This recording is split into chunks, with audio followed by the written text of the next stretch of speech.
Let's continue with Ohm's law and electric power.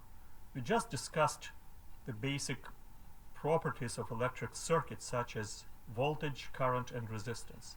To be able to make meaningful statements about these quantities in circuits, we need to be able to describe their quantities in the same way that we might quantify mass, temperature, volume, length, or any other kind of physical quantity. For mass, we might use the unit of kilogram or gram. For temperature, we might use degrees Fahrenheit or degrees Celsius. Here are the standard units of measurement for electrical current, voltage, and resistance. Each unit of measurement is named after a famous experimenter in electricity.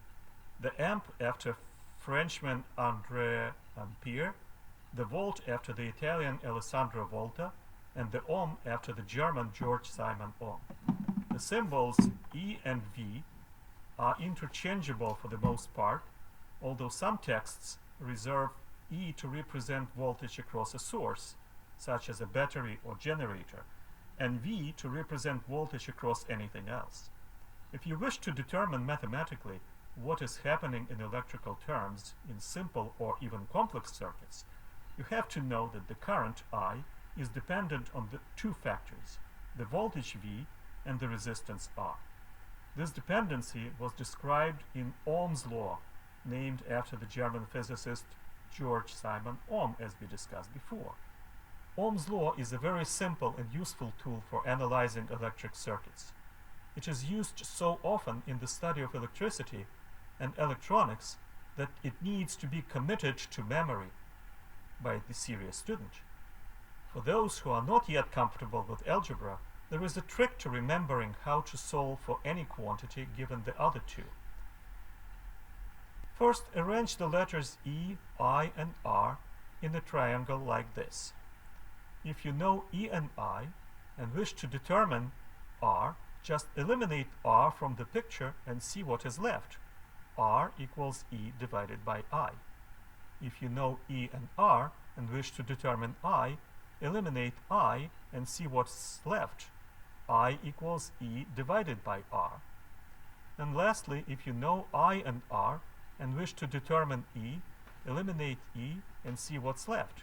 E equals I times R. Let's talk about electrical power. The power generated by a turbine at a hydroelectric power plant depends on the amount of energy stored per kilogram or gallon of falling water, such as height that the water falls and the quantity of water flowing per second through the turbine.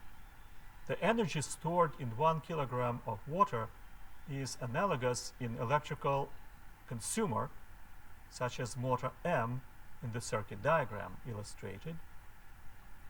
It's analogous to the energy stored per unit of charge, such as electrical potential. Thus, the current of water is analogous to an electric current. Electrical power, P, is proportional to the values of the voltage and current and is determined by the following equation. P equals V times I. The unit of electrical power is named watt after the English inventor. 1 watt is the power generated by 1 amp at a DC voltage of 1 volt. The power consumed by a device can be measured indirectly with a voltmeter and ammeter. Power is measurable directly by means of a wattmeter, which possesses 2 terminals, each for the voltage and current, or total of 4 terminals. The part of a wattmeter to which the voltage to be measured is applied is termed the voltage path.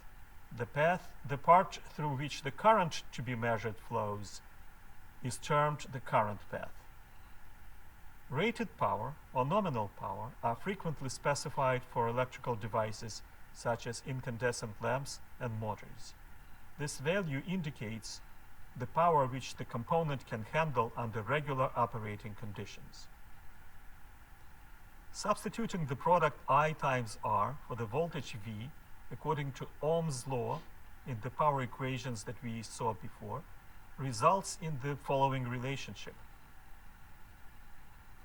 Substituting the quotient V over R for the current I results in the following equation. P equals V squared divided by R. Let's take a look at the following example. A heater consumes a current of 10 amps at a voltage of 120 volts. Its power consumption is P equals V times I, or 120 volts times 10 amps is 1200 watts, or 1.2 kilowatts. 더 많이 머물러 하던 날 끝에 너 많이 못해 갈아입을 건 말해